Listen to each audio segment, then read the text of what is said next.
శ్రీ సత్యసాయి జిల్లా పెనుగొండ నియోజకవర్గంలో టీడీపీ ప్రచారం జోరుగా సాగుతోంది. పెనుగొండ టీడీపీ ఎమ్మెల్యే అభ్యర్థి సవితమ్మకు జనం నీరాజనం పడుతున్నారు. ఎక్కడ చూసినా గ్రామాల్లో గజమాలతో సవితమ్మకు స్వాగతం పలుకుతున్నారు. మహిళలు పెద్ద సంఖ్యలో పాల్గొని సవితమ్మకు హారతులు పడుతున్నారు. గోరంట్ల టౌన్లో జరిగిన రోడ్ షోలో పాల్గొన్న సవితమ్మ టీడీపీకి పట్టం కట్టాలని కోరారు.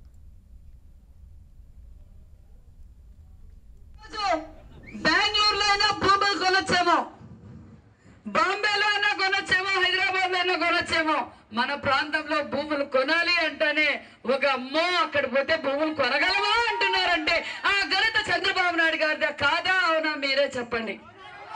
మరి ఒక్క ఛాన్స్ అని చెప్పిన జగన్మోహన్ రెడ్డి గారు ఏమైనా చేశాడా? మీ గ్రామానికి గాని, ఈ రాష్ట్రానికి గాని, ఈ జిల్లాకి గాని ఏమైనా చేశారా?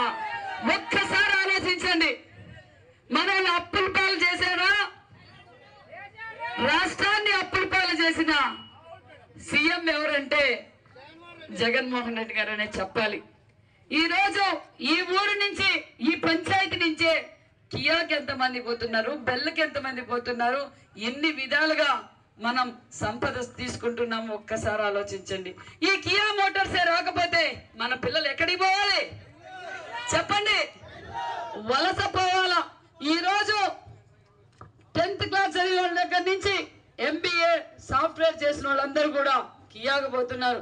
లక్షణంగా మన ఇంటి ముందు బస్సు వస్తుంది, డ్యూటీ చేసుకొని మన ఇంటి దగ్గరికి సాయంకాలానికి తల్లిదండ్రులతో పిల్లలు ఉంటున్నారు.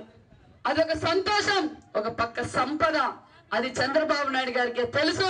విజనరీ అంటే ఏమో తెలుసు, సంక్షేమ పథకాలు ఏంటో తెలుసు. సంపద సృష్టించిన నాయకుడు మన చంద్రబాబు నాయుడు గారు.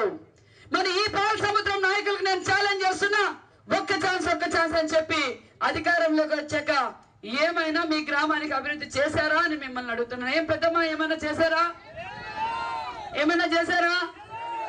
కరెంటు బిల్లులు పెంచారా? 8 సార్లు పెంచాడు కరెంటు బిల్లులు. ఆర్టీసీ ఛార్జీలు పెంచారు, నిత్యావసర సరుకులు పెంచారు, సంపూర్ణ మద్యపాన నిషేధం అన్నాడు. అదే ఎమ్మెల్యేలు, అదే మంత్రులు ఫ్యాక్టరీలు పెట్టి కల్తీ మందు ప్రజల మీద వదిలి వాళ్ళ ప్రాణాలతో ఆడుకుంటున్నారు వైసీపీ నాయకులు. అంతేకాదు అగ్గిపెట్టి కాడి నుంచి మంచి నూనె వరకు రేట్లు పెంచేశారు.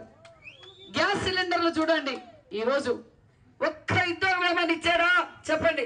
మీ గ్రామంలో ఒక టీచర్ పోస్టో, ఒక పోలీసో, లేకపోతే గ్రూప్ 1నో, గ్రూప్ 2నో ఈ 5 సంవత్సరాలుగా మీకు ఎవరికైనా ఉద్యోగాలు ఇచ్చారా?